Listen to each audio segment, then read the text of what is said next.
এবার চলে এসেছি বিন্নকুড়ির বাজারে, কথাই নয় কাজে বিশ্বাসী। দিনাজপুর তো এমনিতে জানেন আপনার লিচু দিয়ে ভরপুর, আমাদের শহর দিনাজপুর। আচ্ছা, লিচু কত করে সব বেচতেছেন একটু বলেন এই সম্পর্কে। 250 টাকা সব আছে, 250 টাকা। এটা কি লিচু? এটা আপনার মান্দ্রাজি। মান্দ্রাজি। শুধু কি একই প্রকারের লিচু আপনার কাছে আছে না অন্যান্য লিচু? এলাকায় বর্তমানে একই প্রকারের আছে। আর মান্দ্রাজি এগুলা কি খাওয়ার উপযোগী হয়েছে না খেতে আপনারা মানে খাসি খাইছেন? হ্যাঁ হ্যাঁ। আচ্ছা, আপনারা যদি কেউ আমাদের দিনাজপুরের জনপ্রিয় লিচু খেতে চান তাহলে কিন্তু আমাদের বিন্নকুড়ি বাজারে আসতে হবে। অলরেডি আমাদের দিনাজপুরে বিন্নকুড়ি বাজারে লিচু বাজার ঘাটে হাটে তোলানো শুরু হয়ে গিয়েছে।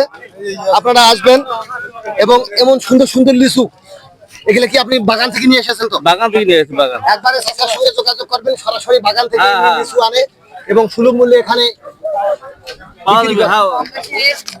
বেশি দাম, বেশি রেট কম বেশি দিবেন। রেট কম বেশি হবে না। আমি বাগান থেকে নিয়ে আসি মাল, আমি বাগান থেকে সরাসরি নিয়ে আসি মাল। তিনি বাগান থেকে সরাসরি নিয়ে আসে, তাই কম বেশি করে দেওয়া হবে। আপনারা অবশ্যই বিন্নকুড়ি বাজারে আসবেন আর চাচার সঙ্গে কিন্তু যোগাযোগ করবেন। আচ্ছা ঠিক আছে।